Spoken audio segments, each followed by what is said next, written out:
Good afternoon, everyone. Thank you. It's my pleasure to be here. My name is Elizabeth Behar, and I currently have the honor of serving as your Vice President for Academic Affairs. Thank you. Definitely this afternoon and this accumulation of learning experiences that you've had have very little to do with me, but I like to be part of the infrastructure behind the scenes. This afternoon is about you and your engagement with Richard Blanco, so it is my pleasure to provide the introductory remarks for this year's author of the Common Reading book, The Prince of Los Cucuyos. Richard was born in Madrid and emigrated as an infant to the United States with his Cuban exiled family. He was raised in Miami, and just like you, and just like me, chose to attend FIU for part of his career.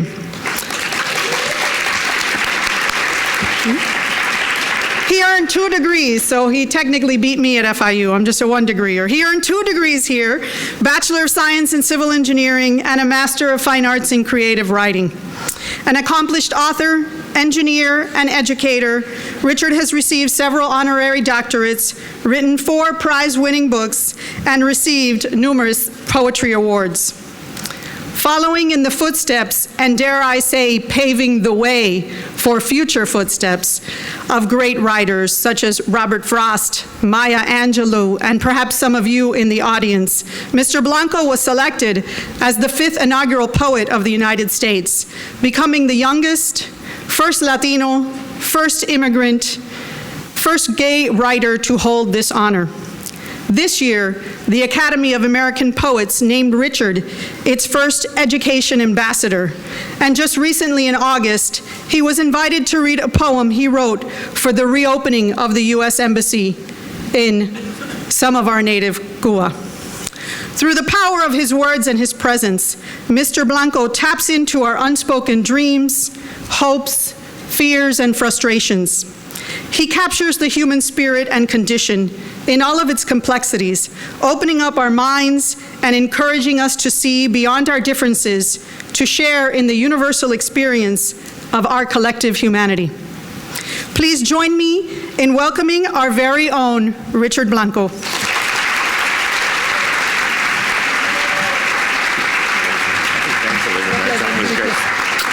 And we take a picture. It was great, thank you.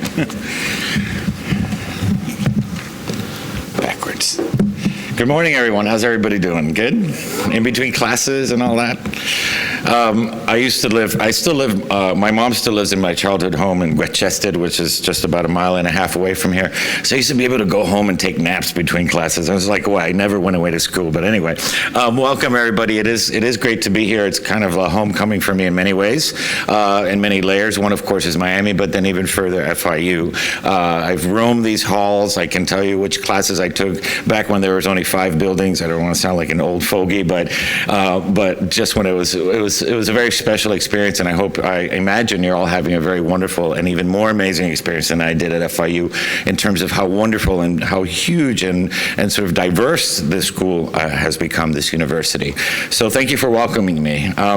What I'd like to do today, because I know most of you have read the book, is a few things. One is I want to show you some slides. I want to show you a little bit of gossip behind the book, some of the faces to these characters you already read. I want to read some excerpts to you, because even though you read the book, there's nothing like hearing the author's voice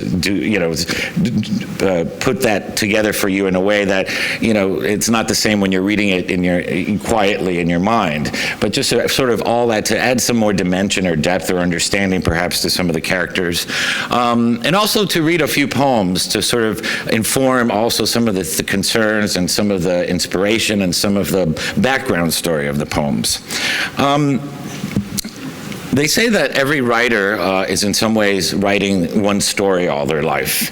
And what that means, of course, figuratively speaking, is that every writer, every poet, in some ways has this sort of central obsession, something around which their entire body of work begins to circulate or spin around.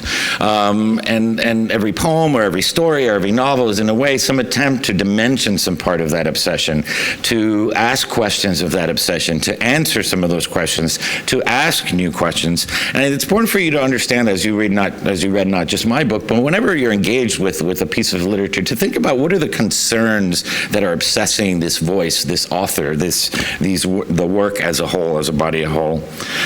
For me, that obsession comes down to one word, and an obsession that I have a feeling many of us share in this room, and that is home.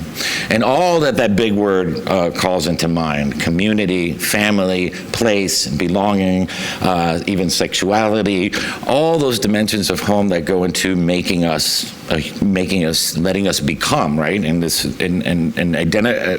which we identify and create all these dimensions for ourselves. That obsession began, as I like to say, perhaps before I was even born, while I was still in the womb. As I say, I was made in Cuba, assembled in Spain, and imported to the United States. A similar, probably kind of sort of quirky story like many of you probably have in the room. And what that meant is that my mother left Cuba 7 months pregnant to Madrid, where I was born, and 45 days later we emigrated to the United States, first to New York City. I like to show this because it's a recordatorio, like a little memento of my birth in Madrid, and for several reasons. One is that newborn photo, which luckily I still have the same hair, was actually my green card photo when we came to the United States, which I thought already that something weird's going on here, right? Also, if you come to think about it, by the time I was 45 days old, I belonged to 3 countries: Cuba, Spain, and the United States. I had lived in 2 world-class cities, New York and Madrid. And then just to screw with me even further, they threw in the Eiffel Tower in there and the Swiss Alps in the background. So I remember looking at this as a little kid and going, where are we from again? Because then they'd call me a Galleguito, or the little Spaniard, the little Galician. I'm like, but I thought we were going back to Cuba. What's going on here? So all those questions of home, obviously, of belonging, of cultural identity, were something that were floating around in my head probably since a very, very young age. However, I want to stop and pause for a minute on that. Even though what I'm going to sort of share with you is a very particular story, and a story that this audience probably is more familiar with than most, we must remember that all our stories in some ways are universal, right? As you read books and read literature and read poetry, remember we need a story to sort of as a vehicle in which to communicate. But at the end of the day, as I see it, as I see other literature, as I see my own work, it's really about that universal sense of home and belonging, which is a question that every human being asks once or several times in their life. That sense to belong, that idea of becoming, is something primordial to the human condition. So for those of you who are Cuban and from Huechete and all the rest, you get a little extra layer of meaning, of course, and a little extra ha-ha, but really, it's really all about us. It's really about being human at the end of the day. My book, every piece of art is at the end of the day teaching us about something about how to be human. And it's sometimes even more powerful when you see your story in a story that you don't expect to see yourself in. Sometimes that's even more powerful because you realize that, well, if I can connect with this person and the details of their life are so different, then there's something really universal and unique and yet universal about my story as well. So just keep that in mind for all the non-Cubans in the audience. Okay, this is not a Cuban fest here, right? This is about life. All right, so anyway, from New York, we moved to a galaxy very far, far away called Miami. Only because my father wanted to wear those Speedos, and that was the only place he could get away with it. That's the Miami Seaquarium that I think is still around, right? So as many of you know, I think of Miami, of my years in Miami, as I do in the book, as growing up between 2 real imagined worlds, right? One world for me was that 1950s and 60s Cuba of my parents and my grandparents and the community at large, that paradise where the sugar was sweeter and the salt was saltier, where the mangoes tasted better, and of course, and where the carne puerco tasted better. You know, this place that we were going back to someday, supposedly, this homeland where I was from, but I had never been there. So it was real. It felt so real and yet so intangible. And the other place, as many of us here probably feel. The other real imagined place was America, as Liz Balmaceda, I think, said that we love living in Miami because it's so close to the United States, and you don't need a passport, you know? And really, as a little kid, I sort of grew up, this was my fantasy in a way. You know, I grew up sort of thinking that America was this other place, this other sort of mythical place that we weren't quite there yet. Because in a sense, the Miami I grew up, I mean, I tell this to people and they kind of have to pause and think, but I grew up in a very undiverse Miami, if you really think about it.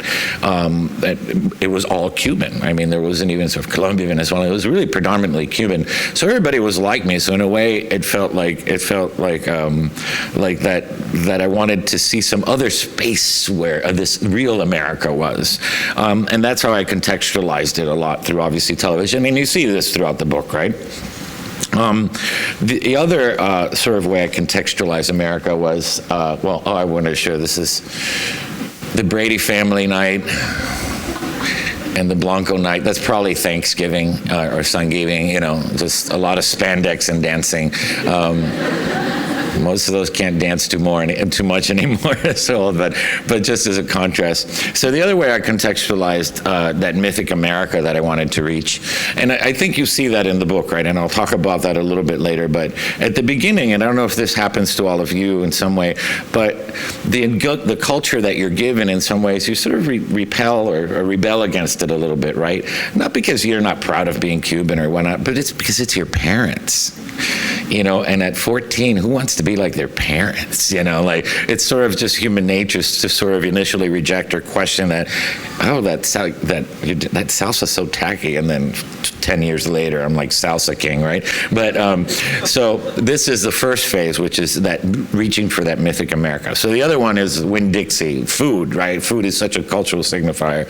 All those foods I was denied as a little kid, all those American foods. The great thing about reading Miami, I don't have to explain Winn-Dixie, but this is the Winn-Dixie of the 1970s. There was no pastelitos, no Cuban coffee, no little cafeteria. It was like the haunted house at the end of the block that you were not allowed to go to, and like you wouldn't stay clear of it because it was sort of, we were xenophobic in a way, where things we didn't know. So anyway, this is my first adventure into, and it's from the very first chapter, my first adventure into Winn-Dixie with my grandmother. And if you haven't figured out my grandmother in the book, she's one of those people that we all have in our family, that person who just loves you to death. You know, like, that can never really give you a straight compliment. It'll be like, oh, you look great. Qué bien. And how much weight did you lose? You know, I love what you've done with your hair. Finally, you know, that kind of, we all have someone like that. Again, the universality. We all have someone like our grandmother in our life, whether you're Cuban or not. So here we are in our first adventure into Disney World. I'm sorry, that's chapter 3. Into Winn-Dixie. Every day after Abuela and Abuelo picked me up from school, she'd chase after specials on name brands and daily staples at one of 3 Cuban bodegas she frequented. Abuelo would pull his lawn chair from the trunk and camp under a palm tree in the parking lot, smoking a cigar and reading a Spanish translation of a dime store western in the shade while he waited. Some days we went to La Sorpresita, the little surprise, the smallest of the 3 bodegas. Some days we went to El Gallo de Oro, the golden cock, where the Cuban bread was 10 cents cheaper than any place else. And other days to La Caridad, named after the patroness of Cuba, Our Lady of Charity.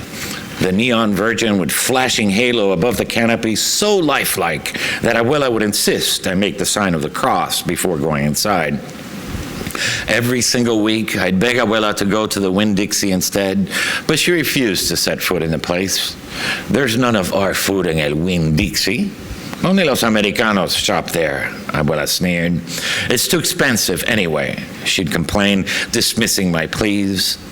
Until the day she spotted a Winn-Dixie circular in the mail advertising a special too tempting to ignore. Whole roasted chicken, its drumsticks crowned with fancy paper hats, and a banner beneath trumpeting its not-so-fancy price. Whole fryers, 29 cents per pound. What does whole fryer mean? Abuela asked me. Pollo entero, I translated. De verdad, she said incredulously. At La Caridad, I pay 34 cents on special. I played on her piqued curiosity. Sí, abuela, it's a great price for chicken. Increíble. You sure can save a lot of money. She agreed and left the circular on the kitchen counter instead of tossing it out with the rest of the junk mail that came in English. Few things intimidated Abuela. Among these were black magic, santeria, and Americanos. As for Americanos, Abuela wouldn't go anywhere she perceived to be wholly American, at least not alone. This included a Social Security office downtown, any restaurant with English-only menus, even Kim's Chinese Palace, fancy department stores like Burdines, and most definitely not Winn-Dixie. But Abuela also couldn't resist a bargain. The following week, the chicken appeared in the mail at 26 cents per pound, 3 cents cheaper than the week before, and then 24 cents the week after that. The friars haunted Abuela. Her stinginess slowly overcame her fear of Americanos until finally she broke. Mijo, will you go shopping with me at Winn-Dixie mañana? She half asked, half commanded. Of course, Abuela, no te preocupes, I'll go with you. Soon, I dreamed our pantry would be stocked with Crunch Berry cereal and Oreo cookies, our freezer stuffed with Swanson TV dinners and Eskimo pies, our fridge filled with Hawaiian punch and American cheese. The next day after school, Abuela instructed Abuelo to drive to El Winn-Dixie instead of La Caridad. A gigantic red neon sign marked its entrance, the letters spelling out Winn-Dixie, the beef people, seeming to glow even in the daylight. What does the beef people mean? Abuela questioned me. I struggled for a translation that would make sense, but none did. La gente de carne, I finally offered. ¿Cómo? How can that be? Abuela said, perplexed by the thought of people made of meat, which is what my literal translation meant in Spanish. Why not the chicken people or the carne puerco people? She amused herself. Abuela tore the advertisement for the friar from the flyer and stuffed it into her coin purse, which she then stuffed into her bra and kissed Abuelo as if she might not return. Dios nos ampare. God be with us, she muttered. She said nothing until we reached the store entrance. Now take me straight to Los Pollos and no talking to no one. We don't belong here. The electric doors yawned open. I reached for a shopping cart twice as big as the ones at La Caridad, but Abuela tugged me back, saying, "Don't you dare," with her wide open eyes, too anxious to speak. I could barely speak myself, not from fear, but from pure awe. I was finally in Winn-Dixie. The air-conditioned air smelled as crisp and clean as Lysol. Each of the 10 checkout lines was numbered with an illuminated sign, and the cashiers all wore pressed polyester uniforms. Instead of warped squares of dingy linoleum, polished terrazzo floors gleamed, and soft violin music rained from the speakers in the ceiling. I was finally in America. We stepped into the produce section full of fruits and vegetables I had never eaten or even heard of. Brussels sprouts, squash, tangelos, apricots. Brussels sprouts, squash, tangelos, apricots. I kept pronouncing them in my mind, trying to imagine the taste from the sound of their names. Pretending I was looking for the chickens, I deliberately wove us through every aisle, taking it all in. The cartoon faces on cereal boxes I'd seen only on TV, the frost like snow on the freezer cases, flavors of Jell-O I never knew existed, raspberry, black cherry, soup made from cheddar cheese, from potatoes. I wanted to buy and taste everything I saw. But of all the things I had tried at Jimmy Dawson's house, my absolute favorite was Easy Cheese. And there, in the snack aisle, I saw it. "Can you buy me this, Abuela?" I said, grabbing a can off the shelf. "What's that?" she asked. "It's queso, Abuela, queso americano. Please, it's my favorite," I begged. "What? Queso en una lata?" she questioned, unable to fathom the idea of cheese in a can. But I could tell from the tone of her voice that she was intrigued. "Look," I said, spraying a dab on my finger and then licking it off. She looked at me, at my finger, at the can, at my finger, and back at me. Como inventan los americanos. She marveled at the ingenuity of Americans, and then, let me taste, she asked, holding out her finger. Ay, qué rico, she said, and then paused and questioned, pero how much is it? Taking the can from my hand to look at the price. $1.35. Bueno, okay. Está bien, but only if you promise to eat it all.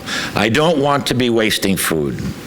But let's get a fresh one, mijo, she said, putting the can back on the shelf and taking a new one. Thank you. So that was Grandma. Actually, that's her. Here, thanks.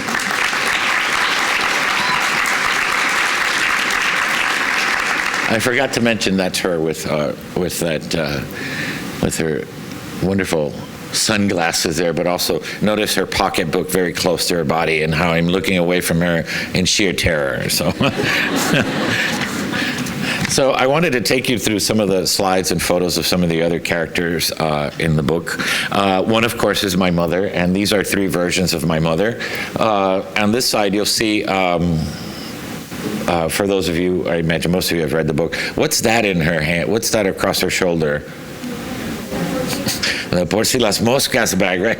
In case of the flies. And you all know everything she had in there, including Tic Tacs, mosquito repellent, that gun on our trip to Disney World, all the rest. That's a lightweight version. That's sort of her half-day tote. That's just to sort of go to the corner. But it's funny because sitting right underneath Elizabeth here, I just noticed that I have my own por si las moscas bag. I have one of everything in there, and paper clips, a portable 3-hole punch,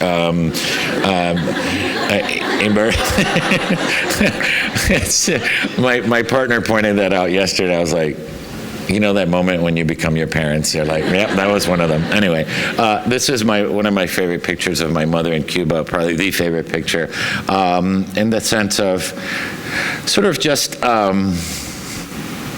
I see it's right on the cusp of sort of the height of her youth and innocence, and not knowing the incredible journey of sorrow and loss, but also triumph that lay before her. My mother left every single, as you read in the book, every single last relative in Cuba, and made a very difficult choice in her life at the time when they really didn't know if they were ever going to go back.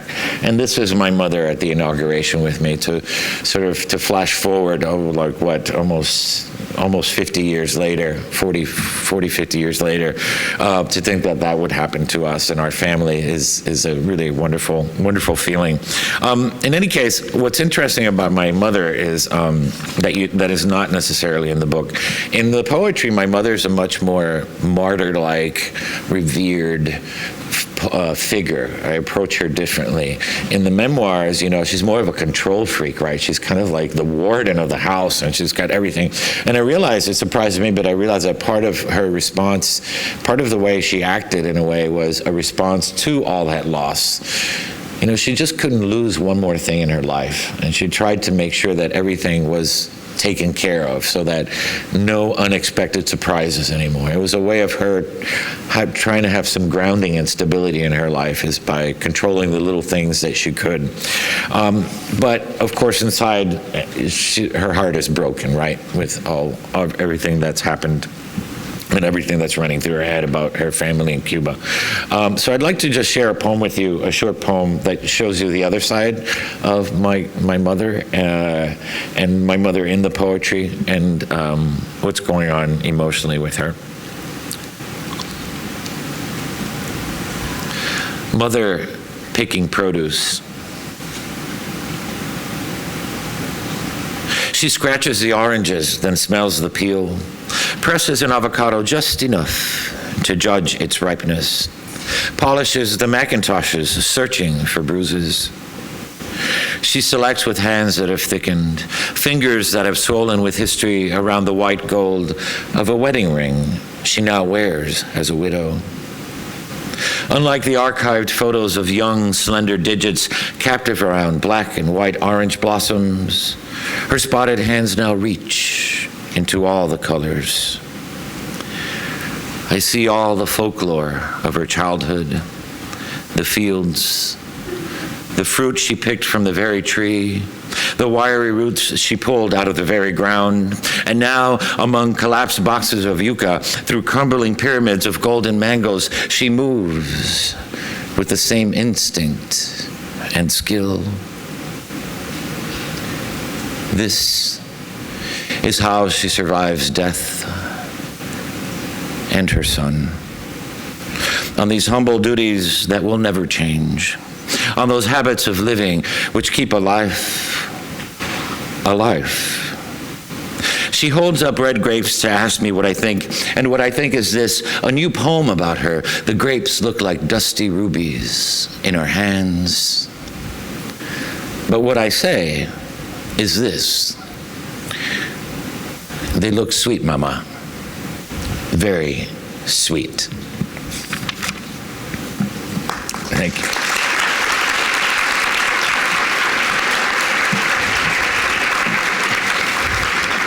So this is there are several characters in here. I feel like I'm going to hand out a quiz at any moment. Who's that on that side? What character is that? El Malibu, that's the famous Malibu.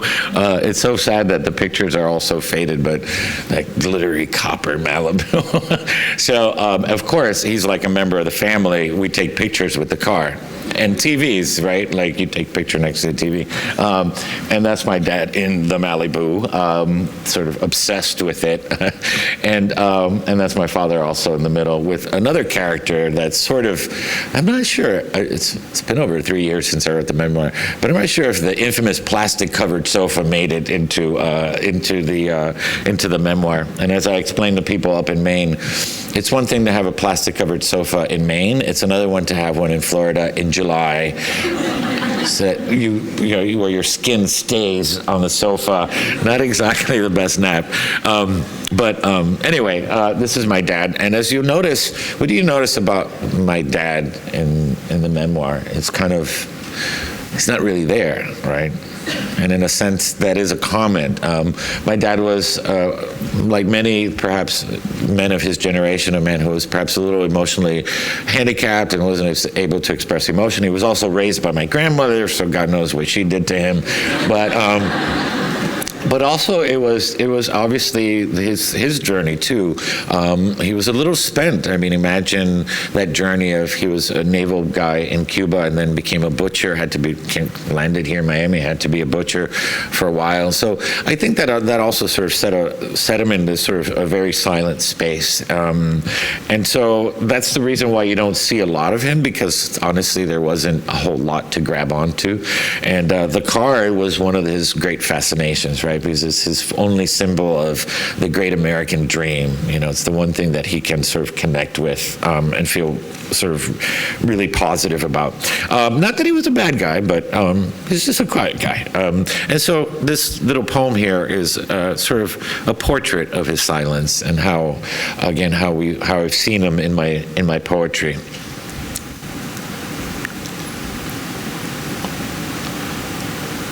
Shaving. I'm not shaving. I'm writing about it, and I conjure the most elaborate idea how my beard is a creation of silent labor, like ocean steam rising to form clouds, or the bloom of spider webs each morning, the discreet mystery of how whiskers grow, like the drink roses take from the vase, or the fall of fresh rain becoming a river, and then rain again, so silently. I think of all these slow and silent forces, and how quietly my father's life passed us by. I think of those mornings when I am shaving and remember him in a masquerade of foam, then as if it was his beard I took the blade to. The memory of him in tiny snips of black whiskers swirling in the drain, dead pieces of the self from the face that never taught me how to shave. His legacy of whiskers that grow like black seeds sown over my cheek and chin, my own flesh. I'm not shaving.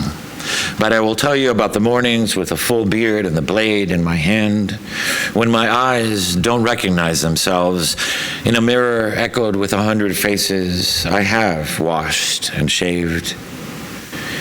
It is in that split second, when perhaps roses drink and the clouds form, when perhaps the spider spins and rain transforms, that I most understand the invisibility of his life and the intensity of vanishing, like steam at the slick edges of the mirror without a single trace.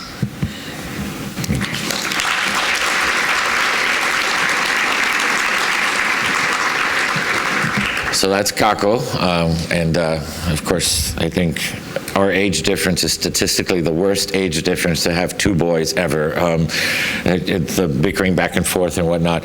Oh, what's not so much in the book, and I tried to give it a little moment. My brother actually is today my best friend, and he is. As I look back on the memoir of my childhood, he's really the only person that I really felt completely protected around, and the only person, despite all our back and forth and fighting and whatnot, he's the only person that I really felt safe around and not judged to this day. In fact, the book is dedicated to him, right? One of the challenges is writing in the memoir. In the first draft, he was coming across as a real pain in the ass, which he was, but so was I. And so I had to sort of put myself in there, and I was also an instigator. And I just want to show you this picture. This is on one of our 79 trips to Disney World, right? What do you do when you live in Miami? Just go to Disney World, number 79. Only because one of the things I used to love to do is to get my mother to dress us alike, just to bug him. So I'm no little angel in there. A couple other things. That's Misu, the cat Misu. Well, I should say, I'm sure there's plenty of Cubans in the room, or Cuban Americans, but whatnot. Why is it Cubans all name their cat Misu? I don't to this day. I had 18 cats. They were all Misu. I don't know why. So that's one of the Misus. I'm not sure which one. It's one of the 18 cats I had. But in some ways, as you saw, Misu, to me, he's a character, because in that loneliness and isolation that little Ricky feels sometimes, that was my best friend. So that's part of what's going on. Just to show you a couple other pictures of little Ricky, and just so you can guess which of these activities little gay Ricky liked to do least, right? Flagami is still around on Flagler. Like, this was 4.5 years of torturous middle league for little gay Ricky, but I was so excited. Couldn't even put my hat on straight. What a loser. Anyway, so that's more of a little Ricky. So this is a Cucuyo, for those of you who don't know what a Cucuyo is. There used to be a whole lot more of them in Miami. I mean, Westchester, well, FIU's in Westchester, technically, I think. Or at least in spirit. But Westchester was called Westchester. That's how far west you could go in Miami. And they're like, what do we call it? Westchester. And there was Westchester Mall. There we go. You couldn't go past 107th, pretty much. And there was actually a Hare Krishna farm right across FIU. Anyway, I sound like my parents. But there used to be a lot more of Cucuyos. And how many have seen these in Miami still?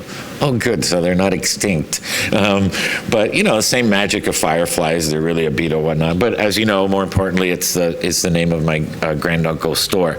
And so as I was telling you, Ricky was looking for his mythic America. And, of course, in the store, when he starts working in the store, is really that turning point in the memoir, right? Where he starts connecting more with his Cuban roots and his Cuban heritage, and realizing it's not just a bunch of men smoking cigars, playing dominoes, and telling a bunch of dumb stories, right?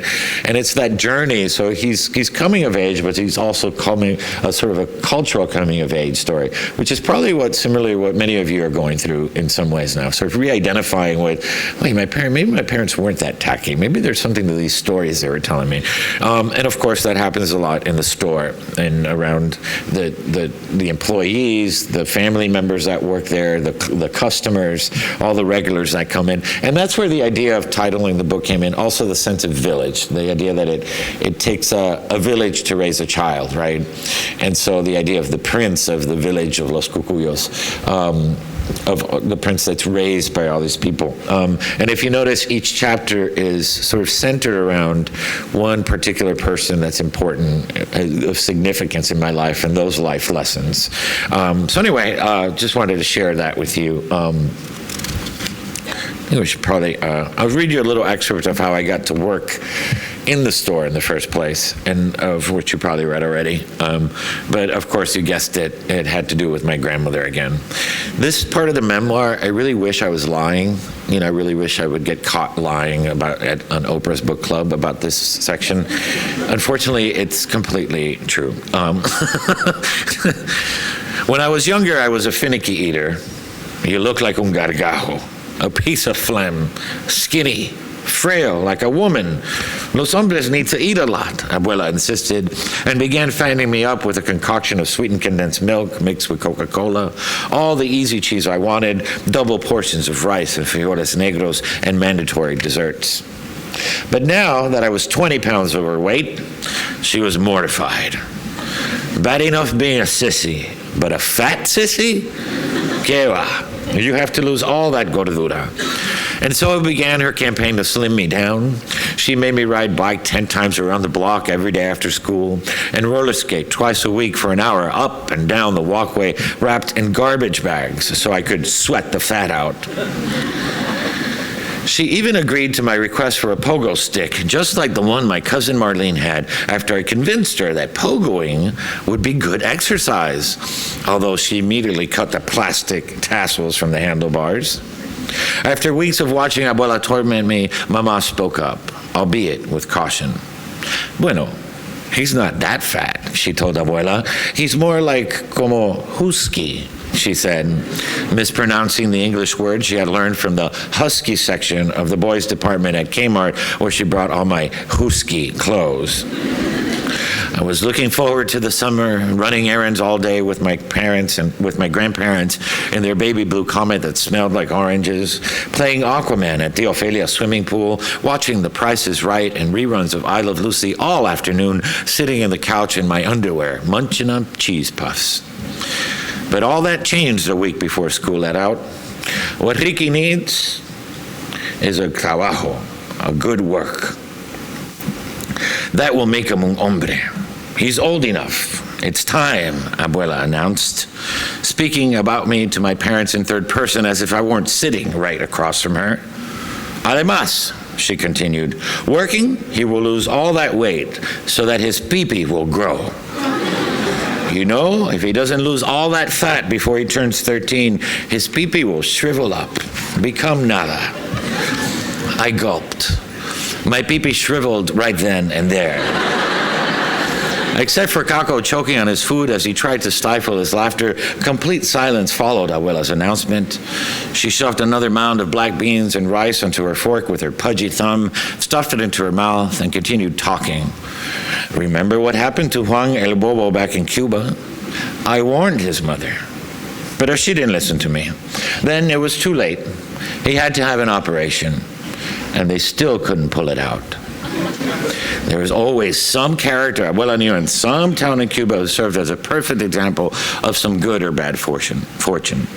She continued with her plan. Yabale with Don Gustavo, he'll let him help out at a Cucuyito all summer for $55 a week.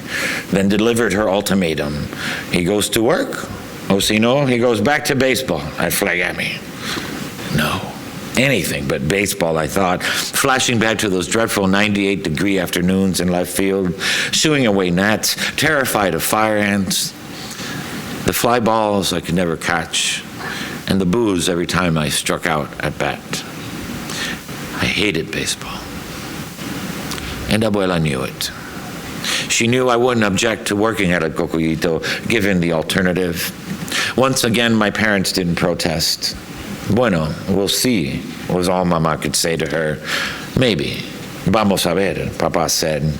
But I knew the deal was done. Thank you.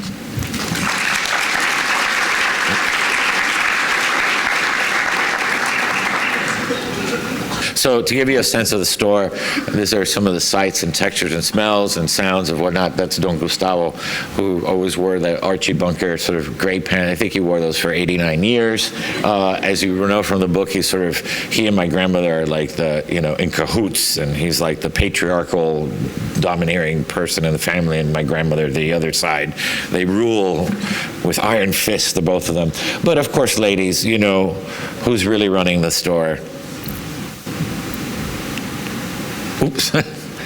Tia Gloria, right? And so that friendship, and what I think I wanted to put in the book very subtly was that Tia Gloria also doesn't subscribe to sort of gender stereotypes or gender roles, and so she's an oddball, like I am in that way. So I don't like going to doing certain things, and I'm a curious kid and all the rest. So we have this unspoken bond, and I think that's the team that you see form in the book is partly the undercurrent is part of that. And then, of course, this is La Carniceria and La Cafeteria. This is where my addiction to pastelitos and Cuban coffee began at age 12.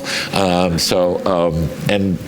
just love this in contrast to the Winn-Dixie, where, everything was wrapped in neat packages and plastic wrap, and these gloved hands would just come out and put things on the shelves.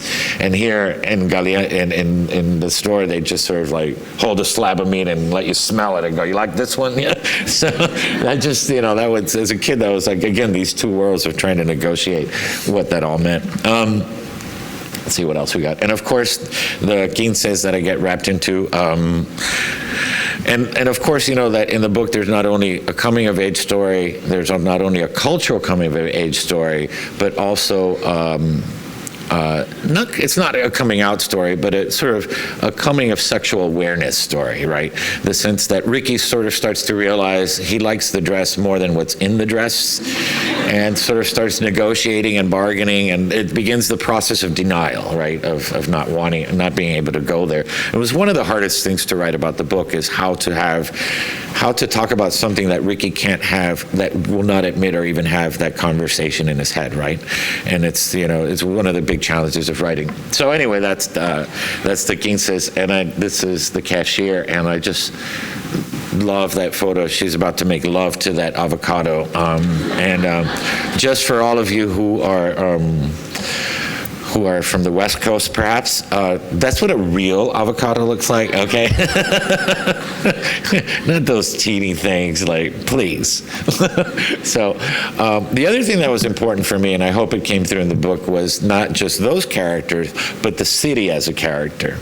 The sense that of bringing, one of the things that writers try to do is not just record their lives, but record sort of emotional historians, and to try to understand what it was like to live in Miami in the 1970s. Again, how different, yet how universal it still is in terms of dealing with the same emotions. But just to give you a sense of a historical perspective to my life, but also to your lives, to understand that we're not just living in these 5 years, but that your Miami of today will be a different Miami tomorrow, just like the Miami you own today was very different than my Miami. But at the same time, the stories of us as feeling and loving and losing and what the rest is the same. But just to give us that historical perspective a little bit, it was important for me for all of you to realize that there was another Miami that came before me, just like I realized there was before you, just like I realized there was one that came before me. So that middle picture is Lincoln Road, even before me. This is the 1950s, all right?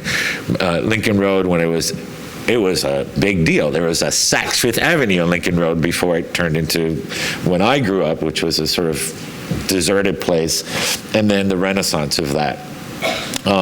Wolfie's, which is a quintessential the Jewish diner there on Collins Avenue, and of course, we all know this one, don't we? Frankie's Pizza, 92nd and Bird Road, the best pizza, it's still there, the best pizza in all Miami. They didn't pay me to say that either, they should, but the sponsor for Frankie's Pizza. There's only one location since 1955. Now, we moved to Westchester in the early 70s. I can't imagine what the hell there was in Westchester in 1955, but there was Frankie's Pizza. So just to give you, this is El Farito, or Bill Bag State Park. as I wrote in the memoir, when it was full of 80-foot Australian pines. And so just to give you a sense that what happens in our lifetime is not the only thing that happens, but that stories, that we come from stories, and we write our own story, so to speak, and then move on to another story. And then one last thing, and then we can, I know you all have to go to class, that was very, very important for me in the book was this idea of the complexity of being and becoming. That you can't, I can't isolate. What became interesting is those intersections between sexual identity, cultural identity, artistic identity, all these things that we're really, each of us, a complex mix of different things that goes into the pot and makes you. So I can't just speak about myself as a Cuban or as an American or as a poet or as an engineer or as a gay man or as a straight man, except that all these things sort of collide and intersect and make us who we are. And it's that unique blend that sort of at once is very particular and at one is universal, because in some ways the underlying current here is that all of us have one thing in common. We all become. And the reason I chose to end that book where I did, which people are really fascinated by it but confused at the same time, which is an experience you are probably going through right now. We don't stop becoming we are perpetually becoming through all our whole lives. There are threshold moments. One of them, of course, is at the end of high school. And just for about 30 seconds, you're so sure of exactly who you are. You're a senior. You've graduated. And then you start your first semester at FIU, and all that, you got to take the seminar. You're like, and all of a sudden, the whole new world, right? This is going to happen the rest of your life. Not only that, this is what you should invite the rest of your life to continuously and to have this sense of becoming. That there's always something else to add on, something else to learn, something else to love, somebody else to know, some other culture to explore, anything. We don't ever stop becoming. And that's kind of why that book at the end sort of just fast forwards, and it sort of says, okay, my mother hands me my Porcelanomoxas bag, which is sort of symbolic of a coming of age trophy, and then out. That's it. The world continues, and that's what makes life worth living, right? That's what makes life so amazing, that we are constantly becoming. We are all constantly reaching and exploring who we are, who the world is, and our place in it. That's the ultimate sort of message that I want you all to take from the book. Never stop becoming and exploring who you are. Thank you.